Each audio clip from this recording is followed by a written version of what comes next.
Welcome back to lecture number 7. We're covering the last topic in period 1, 1.7, causation in period 1.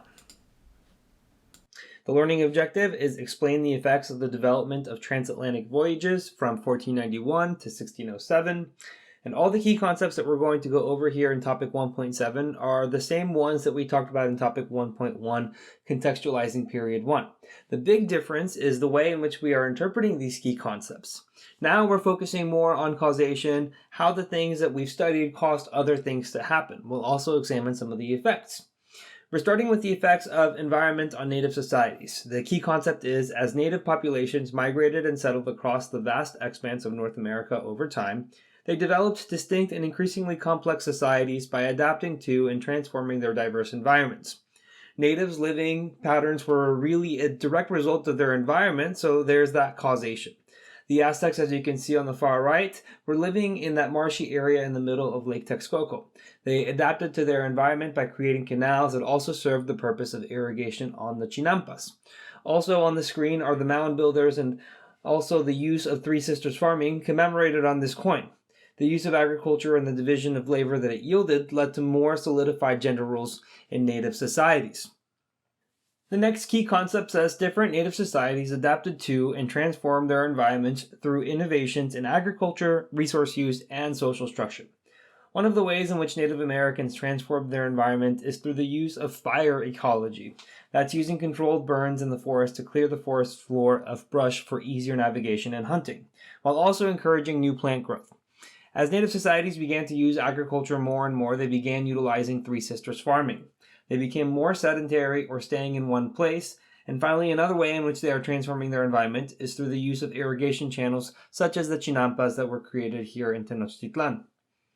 All right, key concept 1.2. Contact among European natives and Africans resulted in the Columbian exchange and significant social, cultural, and political changes on both sides of the Atlantic Ocean. The Columbian exchange was a huge catalyst for change both in Europe and the New World. Both sides of the exchange changed dramatically because of the exchange of crops like squash, corn, and beans. European populations exploded and African populations held steady despite the continued enslavement and exportation of people. Exchange of diseases decimated native populations, while new labor systems like encomienda system coerced labor from natives. Once the encomienda system ends due to an order from the Pope, it will give rise to the African slave trade. Lots of different elements of causation to be aware on this slide. The next key concept is European expansion into the Western Hemisphere generated intense social, religious, political, and economic competition and changes within European societies. The Spanish are going to dominate New World exploration for the majority of the 1500s, and as you can see from this map, they expanded greatly through North and South America. But overexpansion is going to be a part of their demise. Other European countries were starting to see how successful the Spanish had been through all of the riches they were extracting. Overexpansion is going to make it hard for the Spanish to defend their position across all territories. In 1588, the Spanish Armada was going to be defeated by the British, and that leads to a new age of European exploration in which the British begin to put their colonies in the New World. So the causation element you need to be aware of here is that the end of Spanish hegemony in the seas opens the door for British and French exploration and colonization in the following century. The next key concept is the Columbian exchange and development of the Spanish Empire in the Western Hemisphere resulted in extensive demographic, economic, and social changes.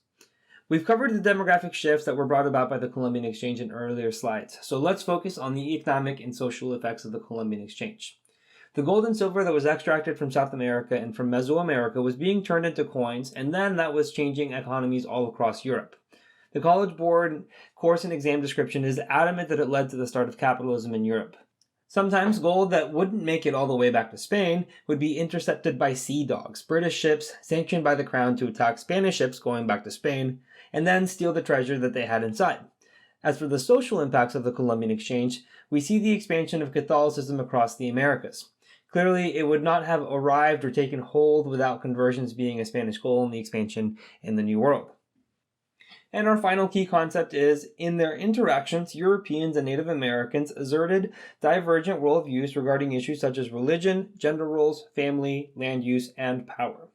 We saw how these interactions between the Spanish and natives sometimes caused the natives to try and reclaim their sovereignty in their territory. They tried to repel Spanish attacks, but Spanish norms and beliefs are eventually going to be forced upon its New World empire. There were some instances of successful resistance, most notably in Pope's rebellion. And finally, for a recap, the environment was the most impactful in the patterns of life in pre-contact North and South America. Agriculture of Three Sisters farming led to larger, more sedentary societies.